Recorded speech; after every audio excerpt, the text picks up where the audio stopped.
Welcome to Ignite Interviews. I'm Cyndi Donahue, and I'm very happy to be talking today with Andy Johnston, the founder and president of Johnston Engineering. Thank you for having me. Glad to be here. It's so nice to talk to you. I mean, I see you all the time because we're both in the startup ecosystem, but I don't really know a lot about what you do. So can you tell me what Johnston Engineering does and why? Sure. Yeah. We are mechanical engineers. So we design products, devices, and machines, and we help people bring them to market.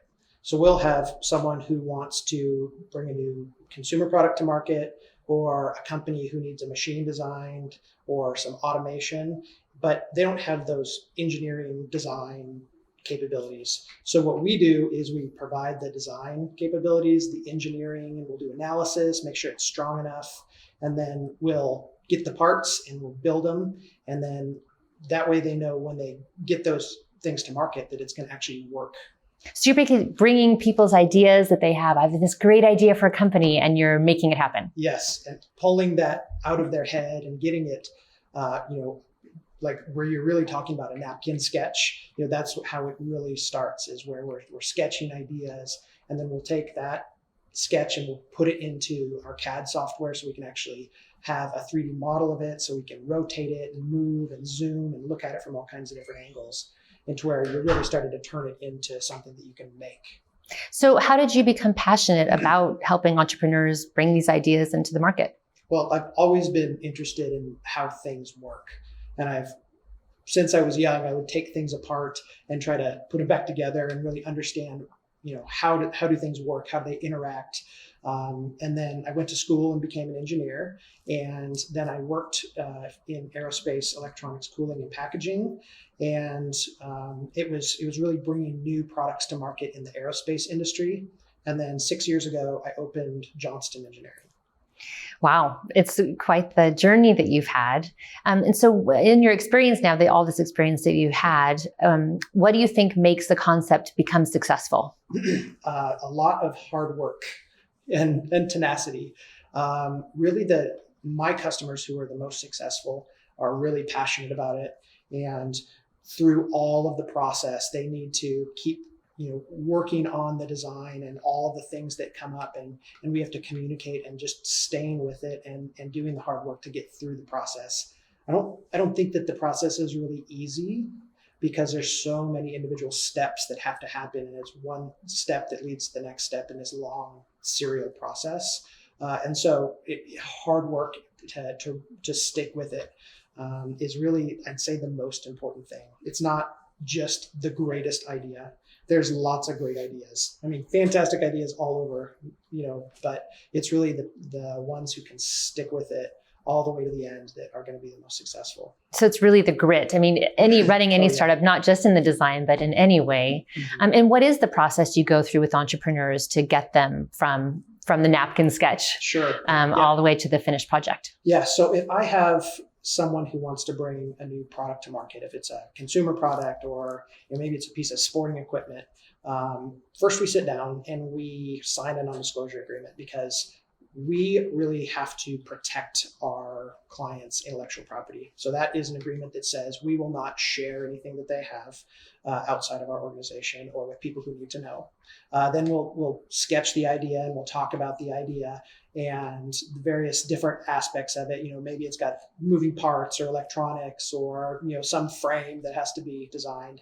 And then we'll estimate how much effort it's going to be. So if we've got mechanical engineers or mechanical designers, we might have to hire electrical engineers or software engineers or manufacturing engineers to design it and really get it to where it's ready to go to the next step. Then we will design in our 3D CAD software, so they can actually see it. A lot of times we have to do structural analysis, make sure something's strong enough, or if there's a bunch of electronics, make sure that we're getting the heat out of it. And then we have a design that's ready to send out to various different fabricators. So we'll send it out to fabricators all over, really. So whether they need machined or sheet metal components, or maybe it's plastic injection molding. I mean, it could really be anything. It could be small, Yes. It could be large, Yep. It could be have electrical, not. Yep. I mean, it's really Right. a huge breadth of design. Mm-hmm. Yep. And so we'll send it out and then we'll get prototypes back, right? So we don't have the fabrication capabilities in-house, but there's fabricators who are waiting for engineers to send them things, right? Mm-hmm. So we send that out to fabricators, we get parts back, and we'll build that first prototype. Wow. And so what are some of the projects you've worked on recently or even in the past that you think are just like really cool or with companies here in the Spokane region? Sure. Yep. Well, I worked with a company called Biosciences, which you know, so doing some fluid flow analysis with them so that they fire hypersonic projectiles for the mining industry. And so trying to understand exactly how those projectiles and the gases move over very, very small fractions of time. Because it's what, Mach 5, isn't that what they say? Mach 5, yeah. Square keg. That's, so Tim is bringing multiple different products to market. Right now, he's got one product, the Square One, which is being sold. So we did design and engineering analysis to make sure that that could handle the pressure of the beer that's inside of it. So we've worked for Avista, done a bunch of work for Hot Start. We've got a couple different projects for Collins Aerospace. We've got, consumer products for organizing the back of your truck. Just everything. Yep. What about in ag? Anything in ag tech or? Yeah. So we're working with Hydrocide, and so they needed help to design their impeller. So what is it that they do? They will provide these movers that will move through the crop field and irrigate. So they need to take the energy from this. Really what makes them different is they take the energy from the water flow, but they needed someone to design the actual impeller that interacts with the water flow, right? So there's a special way that you have to design that, right? So design of turbo machinery is a special type of mechanical engineering. And so we have a software that we use for that called Computational Fluid Dynamics, which is for calculating the forces that when you have liquids interacting with solids. And in this case, we have this rotating turbine. We're trying to extract a certain amount of energy at a given flow rate and a pressure drop. So they use that to power their device. I mean, it's anything from liquid to metal to electrical. Right. It's software as well. I mean, anything that interacts with software. Sure. Yeah. And a lot of components really you have mechanical components, like you might have the structure and the enclosure, and maybe you have a pump or a compressor and a fan,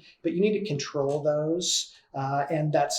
So we need electrical engineers to design printed circuit boards and software engineers to actually write the code that the microcontroller is going to run. And they all have to work together and fit together. So you're really managing different types of engineering and bring them to create one product. It's a lot to coordinate. Yeah. And we actually do quite a bit of project management, right? Yeah. Bringing those people together. So it's really, I do the same thing that, Boeing and Northrop Grumman required when I was working at Parker Aerospace. So it's really just making sure everybody knows what they need to do and when, right? And be accountable. And to move the project forward. I mean, it has to be, the timelines have to all match up to bring the product back to the entrepreneur and say, here's the prototype. Yeah, schedule, budget, action items, and just managing those portions from the project management part is really only about 5 or 10% of a total engineering project by the time you get that to market. But otherwise, you have these scattered disciplines, right? So you need to bring those together in a cohesive manner so the team actually is working together and can count on each other. Right. I mean, it's all about teamwork. And you've been working in the entrepreneurial ecosystem for a while now. And do you teach? How do you kind of bring all this expertise to the community? Sure. Yep. I am an instructor of mechanical engineering at Gonzaga. So I work with the mechanical engineering department in the capstone project. So it's, I'll have 3 to 5 seniors, and it's a year-long project. So it's taking students that really know how to solve homework problems and teaching them how to take a very open-ended problem and do the research, design, build, test, and actually deliver a real project. It's real world experience. I mean, it's taking education. Yeah. And then you're also a mentor for Sparks Weekends, which is an innovation weekend. Yep. And do you do other things like that as well? Do you mentor in different, or judge in different startups contests? And I'm on a few different boards, but I just enjoy teaching and sharing the information with others. And it's just very enjoyable. I've been an instructor at Gonzaga for 10 years. I have a couple years out of Gonzaga mechanical engineering, really trying to teach him the more technical aspects of mechanical engineering, because mechanical engineering is huge, but what we do in terms of some of our analysis capabilities, that really has to be taught through on-the-job training, right? So teaching that, it's just a lot of fun to be able to share that knowledge with other people. Do you think there's a way for the Spokane region to have more innovation in certain industries, or is there a way that we can kind of have more of this happening? Make you busier? Yeah. I think that we are really on the cusp of having some innovation in biotechnology, biomedical, with the medical school now. And there's really a lot of, pharmacy and other life sciences companies around, and there's a lot of people that want to work in those spaces. So I just helped write a grant that just went into the Washington Department of Commerce to have ICAP initiative here. So it's the Evergreen Biosciences initiative. I think that would be a fantastic thing for Spokane and the growth of Spokane. So we need to increase innovation in Spokane. For many years, we've been really just a blue collar manufacturing centric in terms of a lot of our economy. But I think that's really been changing over the last, 15 years. I've definitely seen a lot of it. And with telecom and healthcare and biosciences, I think that we could really grow a lot in a lot of different areas. I mean, there's so much opportunity, clean energy, smart city initiatives. Hopefully a lot more entrepreneurs will come to you and help find you. And I mean, how many clients do you have at any one given time that you're creating different types of projects for? It depends. Right now we have 20, which is the most we've ever had. And I'm trying to hire both a mechanical engineer, mechanical designer, and a marketing type, and with a little bit of admin work. So we're busier than we've ever been in most jobs that we've ever really been. So you're growing and expanding like crazy. Yep. And we've done about 30% revenue growth rate per year since the beginning. Last year we did 60. We'll probably be around there, maybe a little bit less than that. So an explosion of engineering is happening. Right. Yeah. That's so cool. Yeah. And why do you think that the Spokane region would be a good place for someone to have a business? I mean, whether it's engineering or a startup or something else, why do you think it's a good place to be? Yeah. There's resources all over, right? So if you want a product company or really interact with all the people that we have around here, there's so many resources from banking and intellectual property and everything that you need to really get your business started.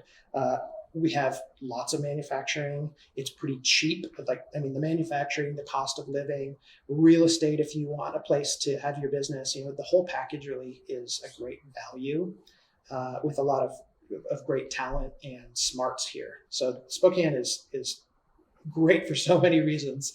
Plus, we're so close to the outdoors, for all the lakes around the areas and all the ski hills and just parks and outdoors all over the place.